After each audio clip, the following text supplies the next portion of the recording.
What are you supposed to do? It's Tuesday at 5. You break on through. Come on in, everybody. Robert. Man, Robert, you're always the first here. First in line, making time, Robert Cobb.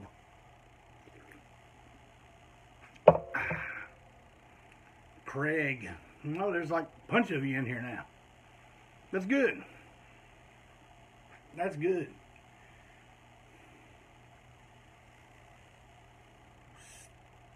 Stephen. Dale Elmore. Jason Freeman. Jason's always here. Derek Giles. Made it on the live today, son. All right, there's a good bit of you here. I'm going to go ahead and get started, man. Jerry Morrow. There he is. Tom, all the way down from the great state of Louisiana. What you all have in front of you today is a very sleep-deprived, unimpeachable president for life. You may be asking, Jeff Clayton, why are you sleep-deprived, man? We know you're working class. We know you're up before the sun's up every morning to clock in at the firm and put in a solid day's work. Well, last night, my second grandchild was born. Welcome to this turd of a world we have now. Little Mr. Coleman Wade Harvey. He made his appearance shortly before midnight last night. Thank you for all the congrats. Thanks to the hearts. I appreciate every one of you. And I'm the only one at Clayton Manor tonight. Everybody else is still over there at the hospital. You know, they wouldn't let us in, you know, just, because of COVID-19. Man, I can't wait till the new disease comes for 22. Tired of hearing about COVID-19. But, Dale, you got 8 grandkids now. Man, you're doing all right there, Hoss. Well, my stepdaughter Katie had a rough time last night. Her mama described it to me. I'm glad I wasn't allowed in. It was sounded like it was a rough labor, 14 hours, something like that. So, but thank you. Now, you know, being sleep deprived, they'll break on through is liable to go in any direction whatsoever at any time. That could be a good show.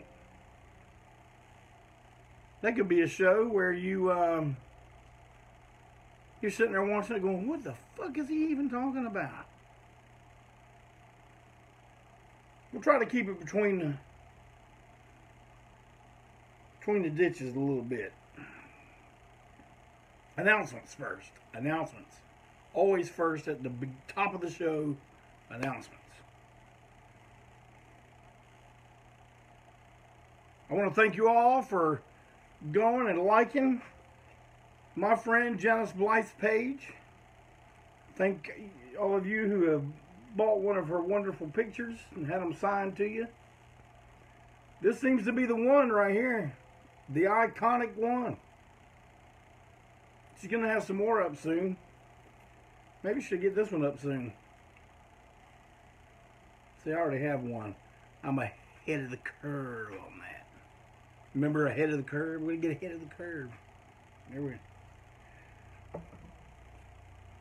we got her linked up on the ANTiSEEN page now, so if you're on there ordering some ANTiSEEN stuff and you forgot about it, there it is. Boing. But, yeah, I'm kind of looking forward to everybody getting back under the roof here at Clayton Manor. The new roof, I might add, at Clayton Manor. Let's see what other kind of announcements I got. Still no live shows for ANTiSEEN. There's been some near misses that we thought were going to get booked, and it just didn't happen.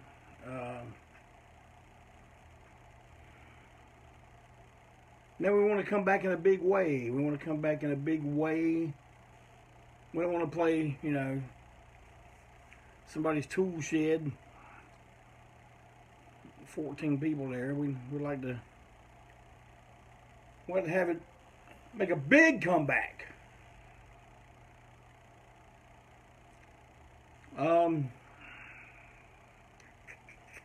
Somebody says to me, "Hey man, why don't you tell about some Spinal Tap moments, like real Spinal Tap moments that you have had on the road?" Man, anytime someone says that, one story comes to mind. And I'm going to tell that story right now. I'm going to be honest with you. The state I'm in, I don't have really nothing else planned. So I'm going to go with this one. I'm going to see how it goes from there. I'll try to see what you guys are saying. I need to get me a magnifying glass so I can look and see what y'all got going on down there sometime. But one of those greatest, didn't seem great at the time, Spinal Tap moments happened at Tremont Music Hall when we were the lineup of Clayton, Young, O'Keefe, and Hannibal.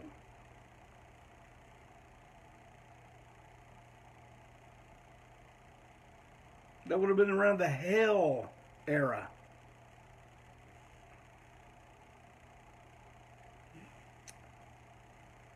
For a bit, we had Mr. Dave Winecoop working for us, you know, spot shows here and there. Easy to get to. Shows that would let us get away with shit. But he would do pyrotechnics for us. A few times we would try to do those pyrotechnics on our own. And you can almost guarantee that whenever that happened, the shit went haywire. Okay, I got two stories to tell about the same subject matter. Now, I don't know if this was a Dave Winecoop production here, but this is a trick that Dave taught me about pyrotechnics. You take your standard lamp cord, cut the end off that goes to the lamp, split that wire, strip those wires, wind that old copper wire up real tight. Before you do it, pluck you a few of them out. Oh yeah. Wind it good. You get a gel cap, like when people used to make their own supplements and they want their own medicines in a gel cap. You used to get that. Can you now? I don't know. But you open the gel cap. You pack you some good old gunpowder in there. Pyrodex was about the best, I think. You lay your copper wire across and then you close the top.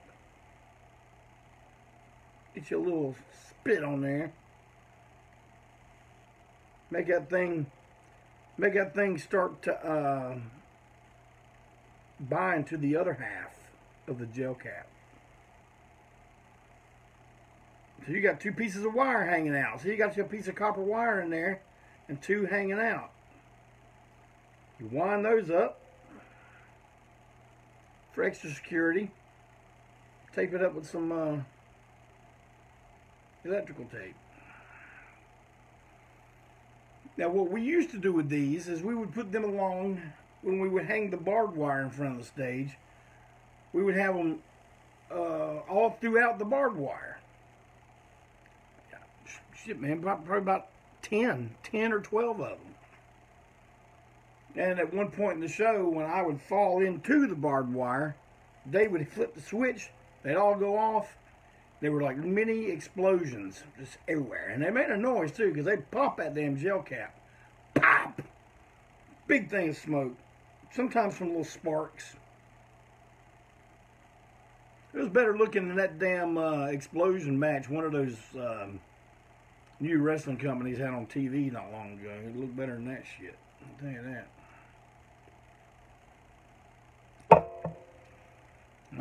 But those were the cases when everything worked perfectly. One show at Tremont in particular, we rigged, instead of rigging up a barbed wire fence, we rigged up Barry's drums all around the front. The kick drum, the bottom of the toms, the cymbal stands. Every one of them had a charge on them, just hanging on. And then you're in the crowd. If you're not looking for it, man, you don't notice it. You know, because the cords were hidden. You see this little thing hanging there. What the fuck is that? Who cares? You know. This time, the gimmick would be, I made a big stick of black dynamite with a fuse on it.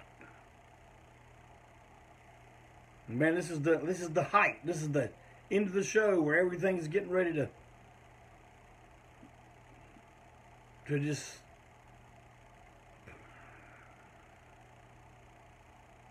I would jump in the audience. Get about the middle of the floor, light the stick of dynamite. It's going, you know. This is what it was supposed to be like. Things about down, throw the stick of dynamite. Back there with Barry and the drum kit. As soon as it goes behind the drums, wham! They hit the charge. The drum kit goes up in smoke and sparks. Great ending to a show.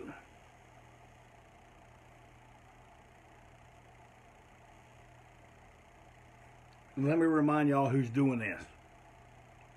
ANTiSEEN is doing this. Okay? Think of it like that. I got out in the crowd. Oh yeah. I got out in the crowd. I lit the stick of dynamite. That fuse was going good too, Hans. Matter of fact, I think we even had a little bit of gunpowder on it for some extra, you know. Oh man, I'd give that thing an overhand throw. It's heavy too.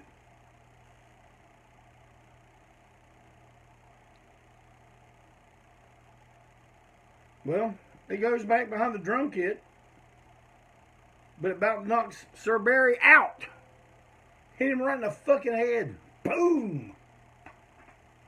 And then something happened. Something come in plugged somewhere. The damn drum kit didn't go off.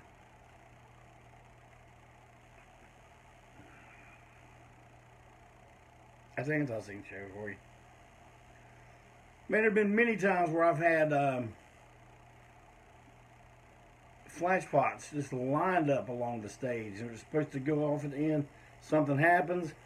A breaker flit. You know, you got all that shit plugged up on these naked wires. You cut the power on. Pow! Breaker goes before the damn thing goes. That's happened. It's happened to the point where we used to have them on 2x4s.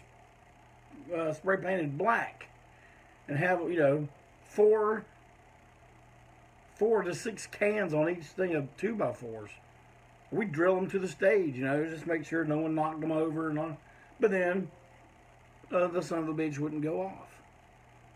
And I'd get so fucking mad. I'd put my hand up under them 2x4s and just pull them up. Start smashing them.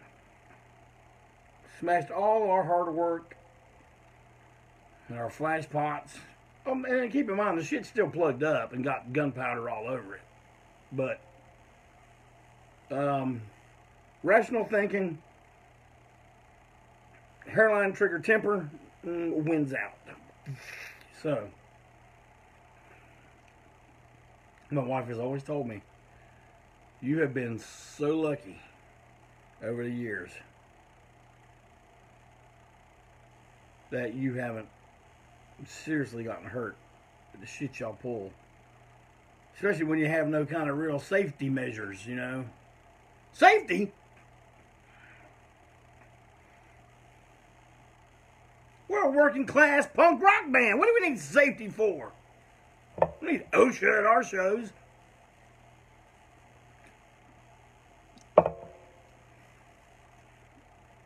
So you know the gimmick I'm telling you about, the rigged up drum kit.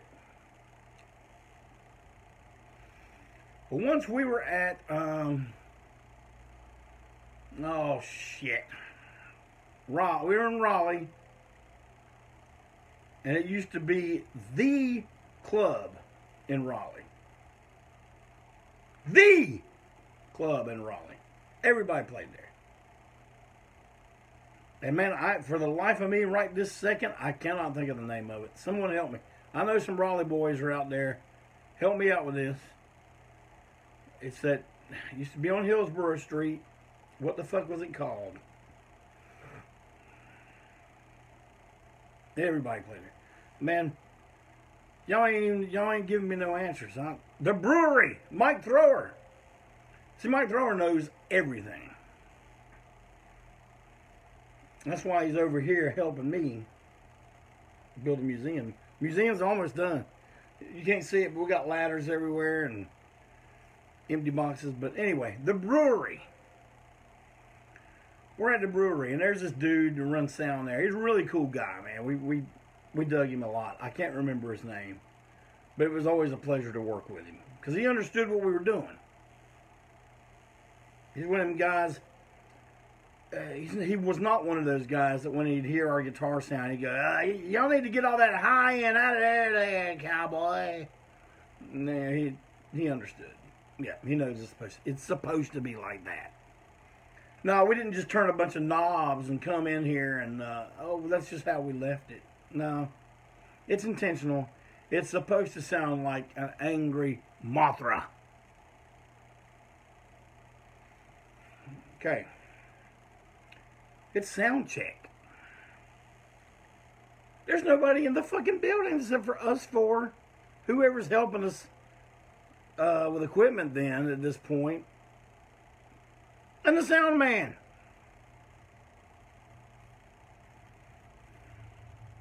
Six people.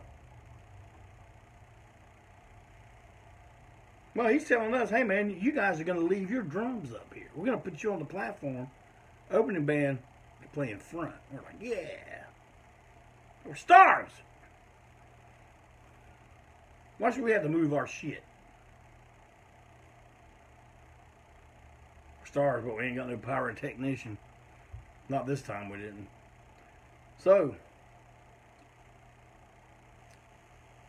to me, the gimmicks were the most important. Back when we used to use a fog machine all the time, Trent McNeil once said, while loading the van, make sure you got that damn fog machine in there. Clayton would rather have that fog machine on stage than have y'all leave an amp at home.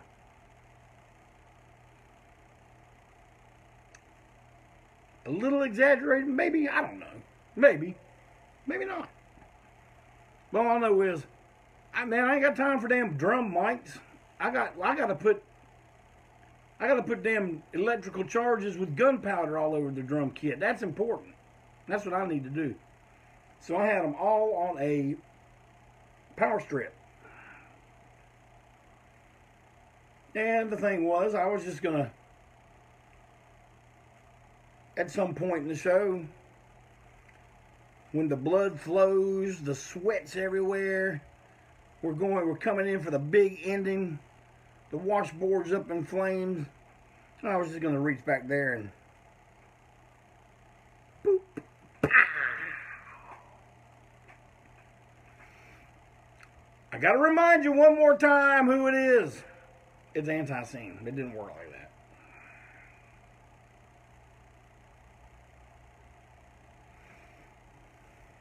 Now, sound man at sound check, 6 people.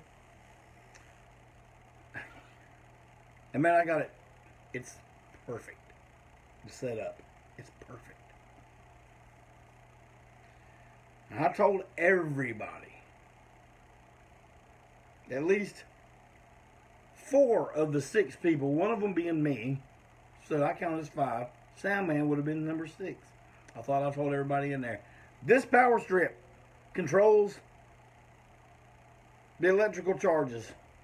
Do not cut it on.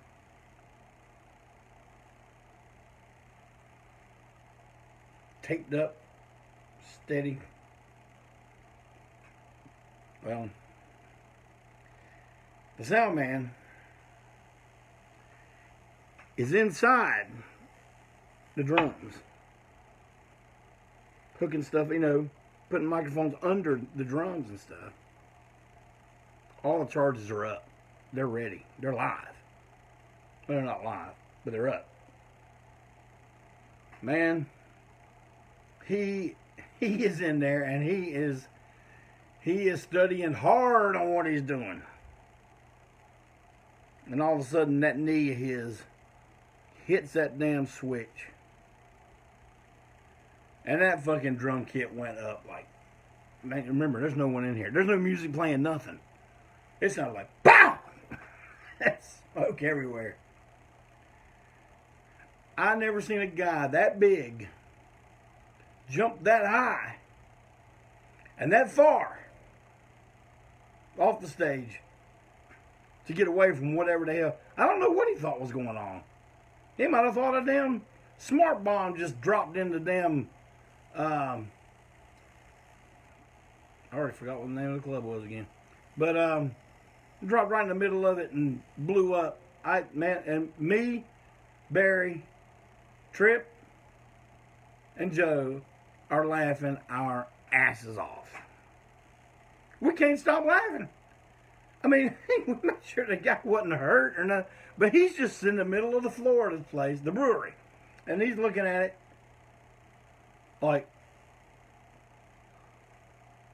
breathing heavy, man, and we're laughing so hard. I mean, yeah, okay, our show just got fucked up. Then when I didn't bring a bunch of extra gel caps. I made them at home and brought them. Yeah, so Spinal Tap moment. That may have been the end of the old. Hey, maybe we shouldn't load up the drum kit that much anymore.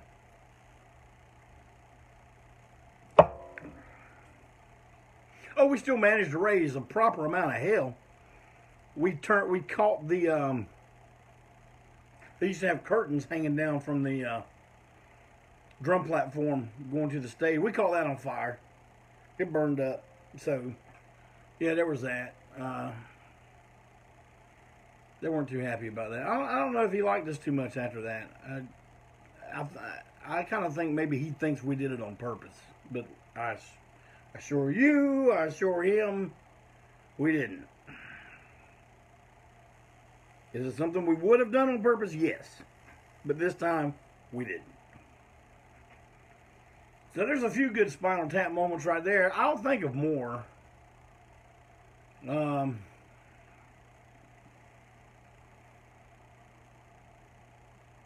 can throw in something if you want to, because as out of it as I am tending to be at this moment, I am probably going to wrap up here soon.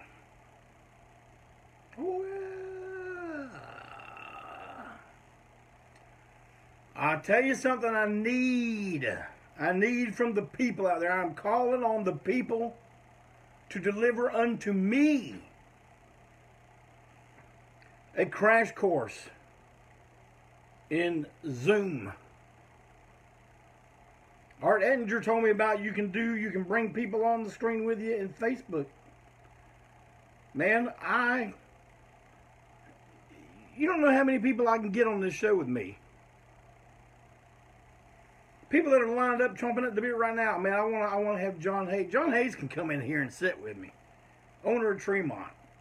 Art Ettinger, editor of Ultraviolent magazine. Janice Blythe is going to be on here with me one day. So you got to teach me. I got to teach her. And we'll make it work. Tons more, man. You know, I haven't asked him yet, but I guarantee I can get Tesco V on here. Tesco V likes to break on through. I'm going to get the Dean Assad. The Dean Assad is going to come here at some point.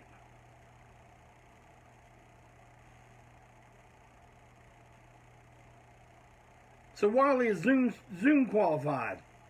Well, Mike Thrower brought his little girl Wiley over the other day.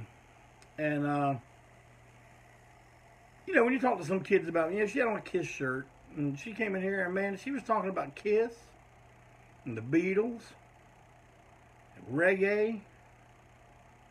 Now you're like, oh, well, yeah, you know, everybody knows the Beatles. Everybody knows Kiss. Everybody knows Bob Marley. Man, this kid wasn't talking about no Bob Marley. She's talking about Gregory Isaacs, the Mighty Diamonds.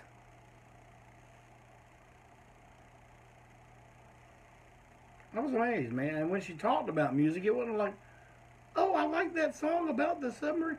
Man, she was talking like any of us talk about it. And I was just like, man, this is impressive. I'm like, you know what? Like, she's asking me stuff. Man, I didn't even know what she was talking about. 10 years old, Mike Thrower says she is.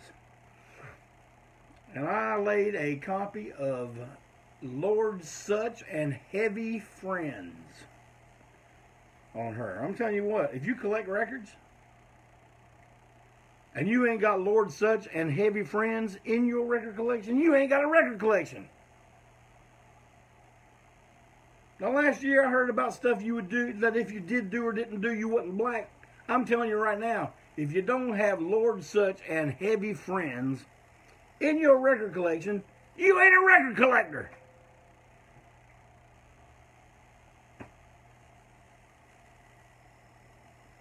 That's all I'm saying.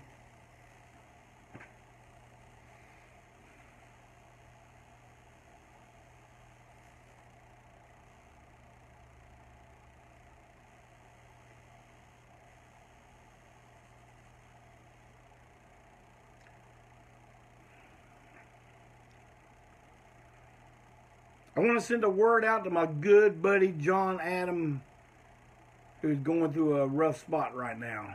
He just lost his mom. Our heart goes out to you, John. We love you, pal. Rough times. A lot of us on here know what you're going through.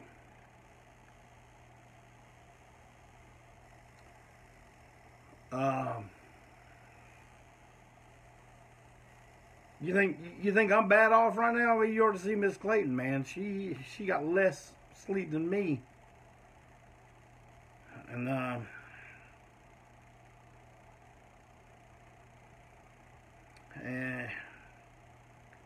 it was a happy event. It was a happy event. I just hate that Katie had such a rough time with it, but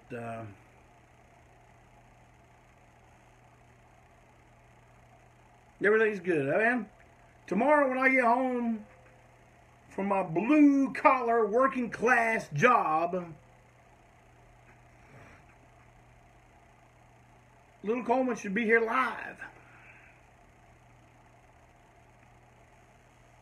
Maybe if he's got it together next Tuesday, maybe he'll make his first live appearance. Won't break on through. We'll see. All depends on what his mom will let me do. She might not want him to go live. I don't know. I still would like to have Little Winter on sometime, but we never can coordinate visit times, you know, so it would work out for everyone.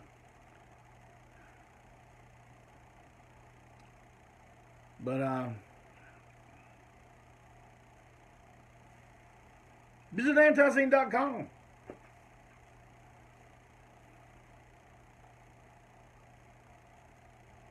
Visit Janice while you're on there.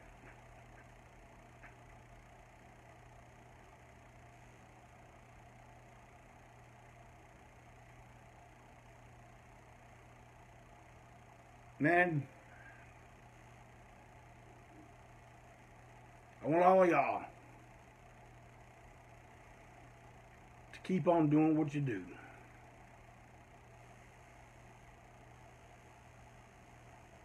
Do what you do. Do it like nobody else can tell you what to do.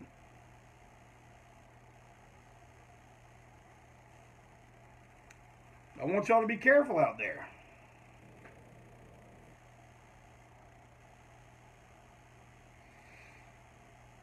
Because summer is just on the horizon.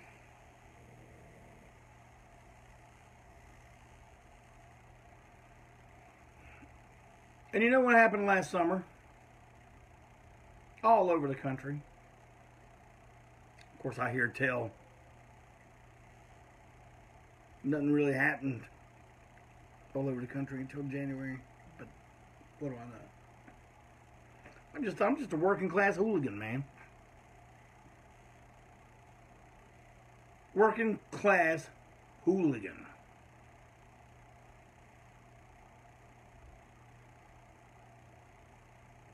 Prepare yourselves.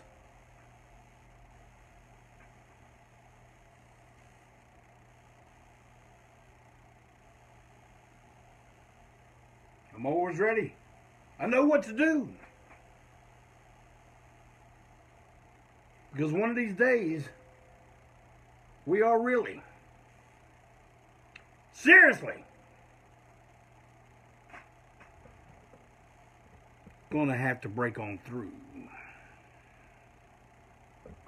Take care, everybody.